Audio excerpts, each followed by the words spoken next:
Hi, welcome back. Um, my name is Sophie. I'm going to share with you what I know about the Chinese language. Let me start from reviewing of what we learned before.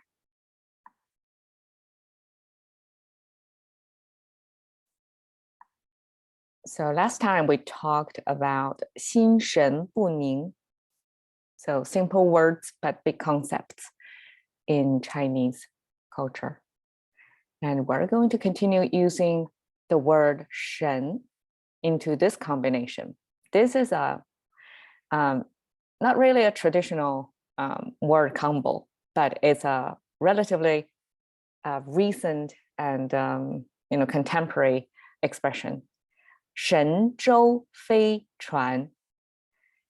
This phrase is actually an inspiration for me to start this program because last month when China launched its spaceship, my American coworkers, were watching it, and then we talked about what does it mean, Shenzhou, and I explained to them it's, they figure out, oh, this is a magic boat. Makes sense, right? And here I want to share with the bigger community here of English speakers to make sense. The second character, zhou, is like a visual, come from the imagery of the shape of the boat. I mean, you can probably see it in two ways. One is it's like a sailboat with a sail putting up like that. And the other way to view it's like a bird's eye view looking down to the boat, that you have a front seat and a back seat, and in the middle there is a paddle. That's how I view it. And fei isn't it nice when you see something you saw before? We had this character before in another phrase. Anybody can recall what that is? I cannot right now. But it is another word that comes from the image of the character with the two wings spreading out, fluttering in the back. 船, you can see the word 船 share the same character. And in a previous session, we talked about how 想, the heart, and 香, the sound, come together to make the word 想. And then the heart by itself will be bigger, right, to fill the full frame, versus when it's getting into become part of the word, it gets shrunk down.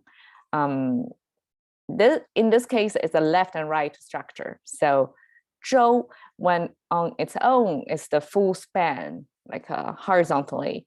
It's spread out comfortably to fill out that space. But if it becomes part of the character to make the same character still in that square, of course, it's going to be, squished to the side, and which means it is the meaning maker on the left side.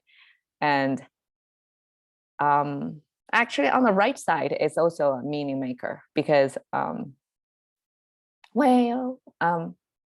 I'm probably, okay, I'm not a linguistics in Chinese, so the origins of that word is not exactly, clear to me as a Chinese user.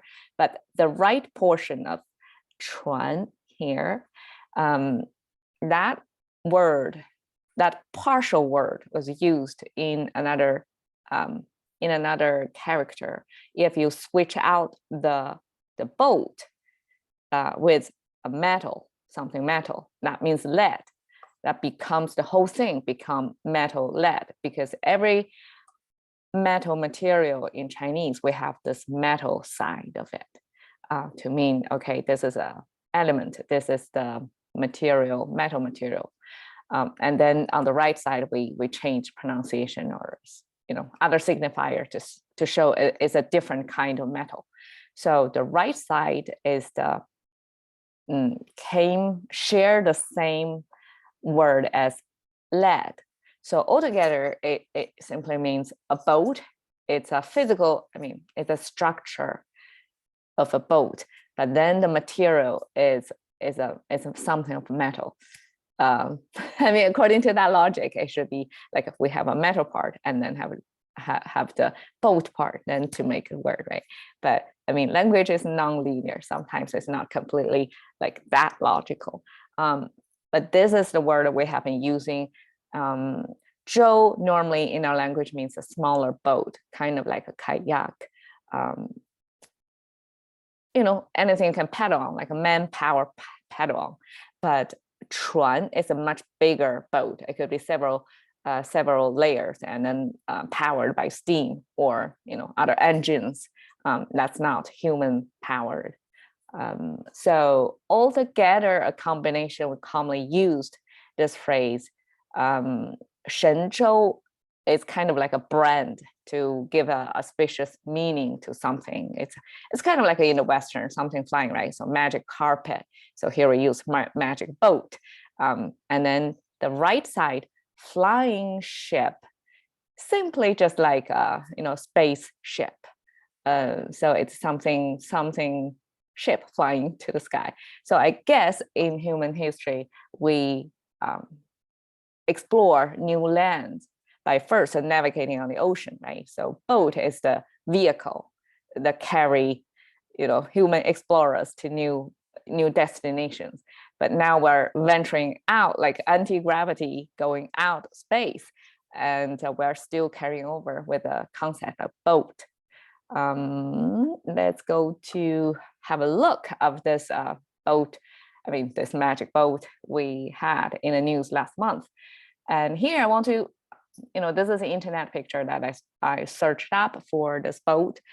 And what interesting to me, well, I guess there are two things that I can say about this. One is, look at the color scheme. In this, I mean, I have been living and working in China for years, and I noticed in China, the color blue is very often that kind of blue. I don't know if there is a specific name for that blue, but you see blue, white, red.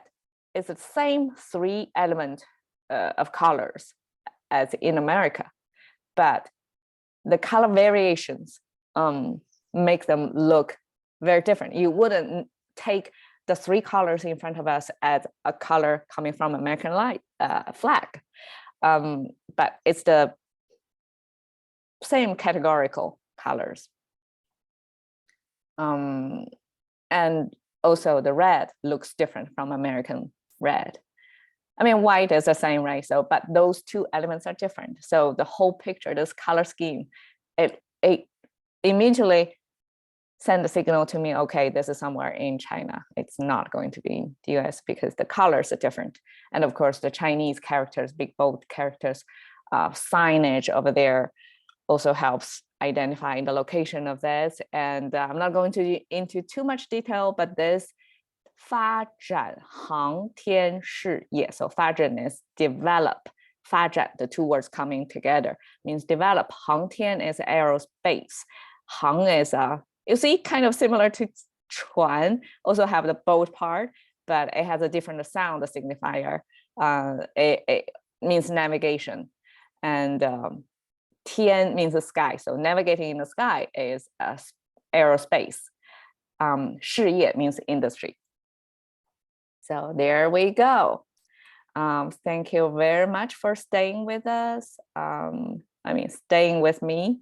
It's the end of the day and I'm a little tired, but I'm glad this is my episode 5. And tomorrow I'm going to share with you a new set of phrases. And let's continue this journey. I hope you have something taken away from the series, not just about the language, but the understanding of how the other side of the earth, people living there operate. Okay, see you then.